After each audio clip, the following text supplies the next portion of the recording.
जय मसीह Gethsemane church परिवार साथै आदरणीय दर्शकवृन्द, प्रभुलाई थाहा छ भने प्रार्थना किन गर्ने भन्ने विषयमा आज मैले वचन लिएर आएको छु र मत्तीको पुस्तक 6 अध्यायको 7 र 8 पद पढेर आजको वचनको थालनी गर्न गइरहेको छु। प्रभु येशूले यस खण्डमा यसो भन्नुभयो, प्रार्थना गर्दा अन्य जातिहरू जस्ता व्यर्थैमा नबरबराओ, किनभने धेरै शब्दमा बोल्दा तिनीहरूको सुनाइ हुन्छ भन्ने तिनीहरू विचार गर्दछन्। यसकारण तिनीहरू जस्ता नहो, किनभने तिमीहरूले उहाँसँग माग्नभन्दा अघिबाटै तिमीहरूलाई कुन कुन कुराहरूको खाँचो छ सो तिमीहरूका पिता जान्नुहुन्छ। प्रिय दाजुभाइ दिदीबहिनीहरू, यस खण्डमा प्रभु येशूले तपाईँलाई के खाँचो छ त्यो कुरा उहाँलाई थाहा छ भनेर चाहिँ स्पष्ट गर्नुभएको छ। तर पनि उहाँले माग्नु चाहिँ माग्नु, तर धेरै शब्दहरूमा भनिराख्नु पर्दैन भन्ने प्रकारले यहाँ भन्नुभयो। र उहाँलाई के कुरा तपाईँलाई खाँचो छ भन्ने कुरा थाहा छ, तर पनि माग्नु चाहिँ माग्नु भनेर भन्नुभएको अर्थ के होला भन्ने हामीलाई लाग्दछ। यो बाल सङ्गतिका बच्चाहरूले पनि समय समयमा प्रश्न गर्दछन्। युवा सङ्गतिबाट पनि यस्तै प्रश्नहरू आउँदछ भने दिदीबहिनीहरूलाई पनि दिदीबहिनी सङ्गतिबाट यो प्रकारको प्रश्न गर्नुभएको सुनिन्छ। साथै दाजुभाइ सङ्गति साथै पूर्ण मण्डली परिवारमै धेरैलाई यो प्रकारको प्रश्न हृदयमा छ। प्रभुले हाम्रो आवश्यकता उहाँ जान्नुहुन्छ भने हामीले किन प्रार्थना गर्नुपर्ने भन्ने हामी हरेकलाई लागेको हुन सक्दछ। यसको उत्तर आज म यो वचनबाट दिन गइरहेको छु र एउटा दृष्टान्तमा हामीले सुरु गरौँ। एकजना छोरी घरबाट बिहा गरेर अर्को घरमा गइछिन्। त्यो छोरीलाई निलो रङको कुर्ता सुरुवाल लगाउन मन पर्दो रहेछ, सेतो स्यान्डल लगाउन मन पर्दो रहेछ, साथै रातो ब्याग भिर्न मन पर्दो रहेछ। यो माइतीको आमा बुवालाई थाहा रहेछ। तर बिहा गरेर गएको घर परिवारले त्यो प्रकारका कुरा तिनलाई दिएको उहाँहरूले देख्नु भएन रहेछ। र यहाँ माइती परिवारको घरको आमा बुवालाई छोरीको आवश्यकता के हो भन्ने कुराहरूलाई थाहा छ, तर पनि उहाँहरू आएर दिइहाल्न मिल्दैन। किनकि उहाँहरूले त्यसरी आएर दिनुभयो भने बिहा गरेर गएको घर परिवारबाट हाम्रो फलानाले बुहारी बिगारिदिनु भयो भनेर चाहिँ यो प्रकारको भनाइहरू आउँदछ। भने जस्तै सृष्टिकर्ता परमेश्वरलाई पनि हाम्रो जिजुबुवा आदम र जिजुमुवा हव्वाले यही प्रकारको बन्धनमा पार्न भएको देखिँदछ। प्रिय दाजुभाइ दिदीबहिनीहरू, अदनको बगैँचामा आदम र हवा जो हाम्रो जिजुबुवा र जिजुमुवा हुनुहुन्छ, उहाँहरूले परमेश्वरतिर उहाँहरूले भोट हाल्नु पर्नेमा उहाँहरूले चाहिँ दुष्ट आत्माप्रति भोट हालिदिनु भयो र उहाँहरूको अधिकार चाहिँ उहाँहरूले दुष्ट आत्मातर्फ बिक्री गरिदिनु भयो। र त्यो समयदेखि उहाँहरू दुष्ट आत्माको अधिकारको घेराभित्र पसेर भित्रबाट उहाँहरूले चुकुल लगाइदिनु भयो र उहाँहरूले त्यस प्रकारले अधिकार दुष्ट आत्मातर्फ बिक्री गर्नको कारण चाहिँ हामी पछि जन्मिएका सबै नै सरसन्तानहरू पनि दुष्ट आत्माको हक अधिकारमा हामी फस्यौँ। र जब जिजु आदम र जिजुमुवा हवाका सरसन्तानहरू तपाईँ हामीले साँचो सृष्टिकर्ता परमेश्वर हामीलाई आमाको गर्भमा सृष्टि गर्नुहुने परमेश्वरलाई चिनेपछि हामी येशू मसीहमा विश्वास गरेर साँचो परमेश्वरमा हामी फर्क्यौँ। यद्यपि दुष्ट आत्माले चाहिँ हामीलाई अझै पनि उसले शिकारकै रूपमा हेर्दछ। दुष्ट आत्माले चाहिँ अझै पनि तपाईँ र मलाई, तपाईँ र मेरो प्राण खानको लागि उसले तपाईँ र मेरो जीवनमा उसले दाबी गरिराखेको देखिँदछ। उदाहरणको लागि अयुबको पुस्तक 1 अध्यायलाई तपाईँले अध्ययन गर्नुहोस्। परमप्रभु परमेश्वर भएकोमा यो दुष्ट आत्मा पुग्यो भनेर त्यहाँ लेखिएको छ र परमप्रभु परमेश्वरले भन्नुभयो कि अयुब चाहिँ मेरो छोरा हो, यो जतिको धर्मी व्यक्ति अरू कोही छैन धरतीमा भनेर चाहिँ उहाँले यसरी प्रशंसा गर्न सुरु गर्नु भएपछि दुष्ट आत्माले परमप्रभु परमेश्वरको कुरा काट्दै यसो भन्यो, तपाईँले यसको वरिपरि सुरक्षाको घेरा लगाइदिनु भएको छ र न यसले तपाईँलाई चाहिँ मानेको हो। यसको सुरक्षाको घेरा अलिकति छोडिदिनुहोस् त, यसले तपाईँलाई तपाईँकै अगाडि श्राप्छ कि श्राप्दैन भनेर चाहिँ दुष्ट आत्माले परमप्रभु परमेश्वरलाई अयुबको विषयमा भनेपछि परमप्रभु परमेश्वर र दुष्ट आत्माको बिचमा चाहिँ अयुबको विषय लिएर त्यहाँ एउटा बाजी पर्दछ र परमप्रभु परमेश्वरले दुष्ट आत्मालाई भन्नुहुन्छ, लु ठिकै छ, यसको सुरक्षाको घेरा मैले निकालिदिएँ केही समयको लागि, तर यसको शरीरलाई चाहिँ तैँले छुन पाउने सक्ने छैनस् भनेर चाहिँ उहाँले त्यसरी सुरक्षाको घेरा केही समय छोडिदिनु भएपछि त दुष्ट आत्माले अयुबका 10जना छोराछोरीहरू एकै दिनमा एकै च्यानमा खतम पारिहाल्छ, मारिहाल्दछ र अयुबको सारा सम्पत्तिहरू यसले खतम पारिहाल्दछ।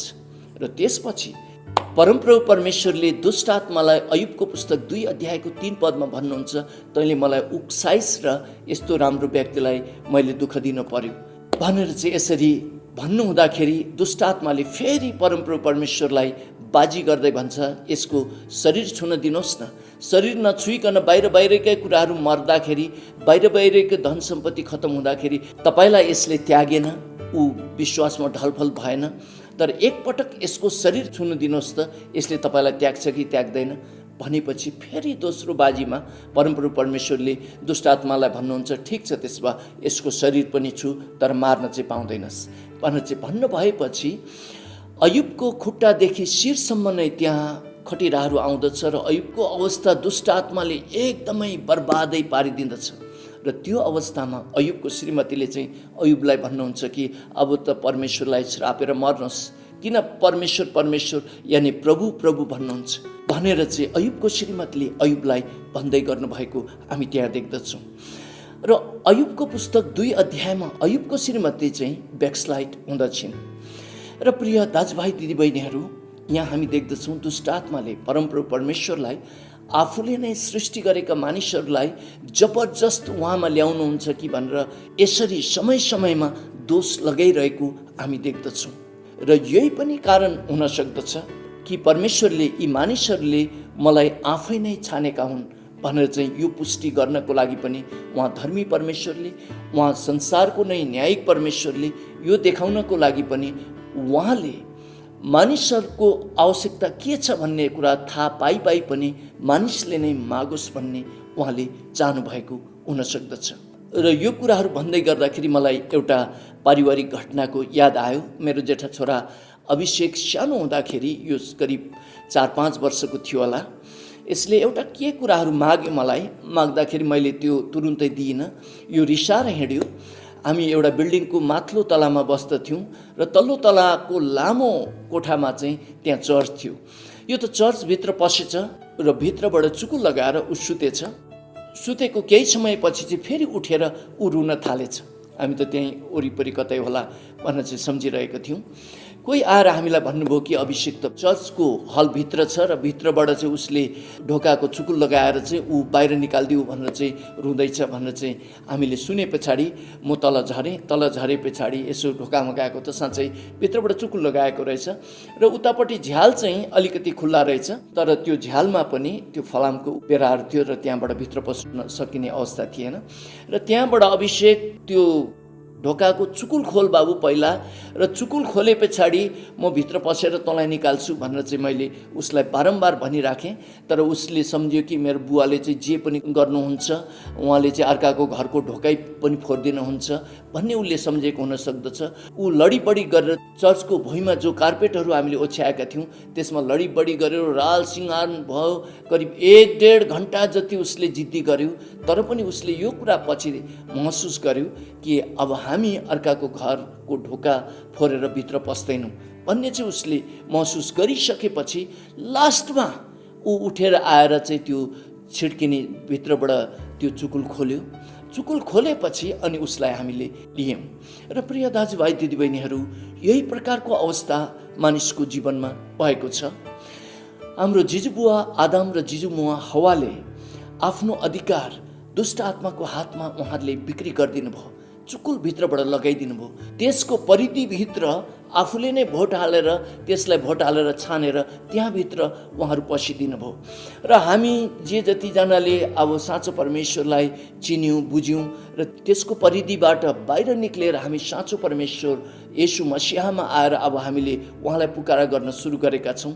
तर पनि त्यो दुष्ट आत्माले त अझै पनि हामीलाई त्यसकै मान्छे हो भनेर चाहिँ उसले ठान्दछ र प्रभुको अगाडि गइकन ऊ समय समयमा उसले हाम्रो विषयमा दोष लगाउने र हामीलाई प्रभुले जबरजस्त लाँदै गर्नुभएको प्रलोभन गरेर चाहिँ उहाँले हामीलाई उहाँको हातमा पार्नु भएको यो प्रकारको दोषहरू उसले समय समयमा लगाइरहेको देखिँदछ।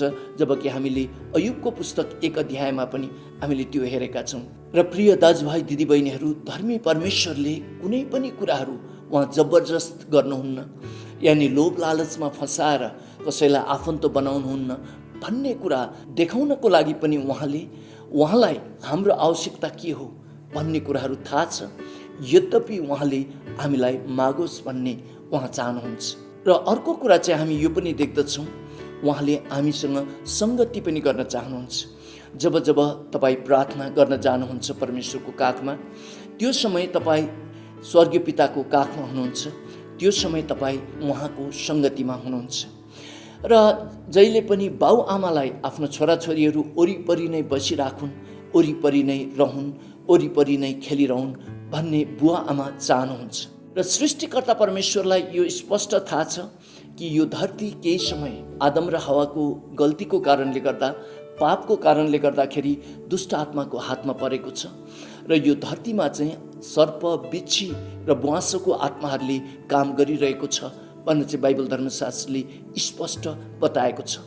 र हामी यो धरतीमा रहँदाखेरि हामी बुवासोका आत्माहरूको बिचमा, हामी सर्पहरूको बिचमा, विषालु कुराहरूको बिचमा, यानि बिच्छीहरूको बिचमा, विषाला कुराहरूको बिचमा हामी रहिरहेको अवस्थाहरू छ। र हामी यदि परमेश्वरको सङ्गतिमा रहेनौँ भने, हामी परमेश्वरको काखमा नरहेको समयमा प्रिय दाजुभाइ दिदीबहिनीहरू, हामी खतरनाक अवस्थामा रहन सक्छौँ। तपाईँ खतरनाक अवस्थामा बसिरहेको हुन सक्नुहुन्छ।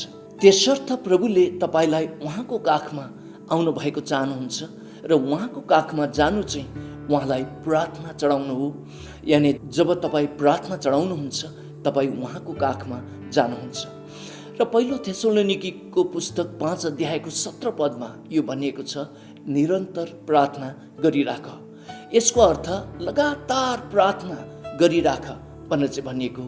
यसको अर्थ यो पनि भनिएको कि तपाईँ लगातार उहाँको काखमा गइराख्नुहोस् र लगातार उहाँसँग तपाईँ भइ नै राख्नुहोस् भन्ने उहाँ चाहनुहुन्छ।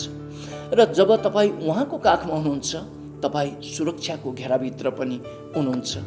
जब आमा बुवाको छेउछाउमा बालबच्चाहरू हुँदछन्, उनीहरू पूर्ण रूपमा सुरक्षित पनि हुँदछन् प्रिय दाजुभाइ दिदीबहिनीहरू। र स्वर्गीय पिताले तपाईँ सुरक्षित रहनुहोस् भन्ने उहाँ चाहनुहुन्छ। अयुबको पुस्तक 2 अध्यायको 3 पदको ख खण्डमा परमेश्वर पिताले दुष्ट आत्मालाई भन्नुभएको थियो कि यति घटना घटिसक्दा पनि अयुबको निष्ठा चाहिँ ढलफल भएन, यानि विश्वास ढलफल भएको छैन भनेर चाहिँ उहाँले स्पष्ट बताइराख्नु भएको थियो।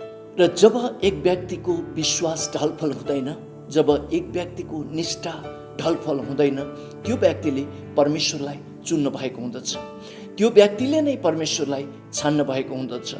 र दुष्ट आत्माको आरोप परमेश्वरमा चाहिँ यो छ कि परमेश्वरले चाहिँ मानिसहरूलाई लोभ लालच पारेर लगिराख्नु भएको छ, लोभ लालच देखाएर चाहिँ उहाँले घर फर्काइराख्नु भएको छ, लोभ लालच देखाएर यानि कर्म पारेर चाहिँ उहाँले मानिसहरूलाई घर फर्काइराखेको छ भनेर चाहिँ अयुबको पुस्तक 1 अध्यायमा 2 अध्यायमा दुष्ट आत्माले परमप्रभु परमेश्वरलाई दोष लगाएको देखिँदछ। र प्रकाशको पुस्तकलाई अध्ययन गर्नुभयो भने पनि पवित्र बाइबलमा दुष्ट आत्मालाई चाहिँ दोष लगाउने आत्मा भनेर चाहिँ त्यहाँ भनिएको छ। र प्रभु येशूले उहाँका छोराछोरीहरूले हाम्रो इच्छाले नै हामीले प्रभु येशूलाई विश्वास गरेका हौँ, हामी इच्छाले नै हामी उहाँका छोराछोरी भएका हौँ र हाम्रो इच्छाले नै हाम्रो आवश्यकताको परिपूर्ति हाम्रो स्वर्गीय पितालाई हामीले मागेका हौँ भनेर प्रदर्शन पनि गरोस् भनेर पनि उहाँको चाहना हुन सक्दछ। त्यसर्थ हाम्रो आवश्यकता उहाँले जानी बुझिकन पनि उहाँ आफ्नो सिद्धान्तमा अडिग रहनु भएको कारणले गर्दा उहाँले सिधै नदिनु भएर हामीले मागोस् भन्ने उहाँ चाहनुहुन्छ।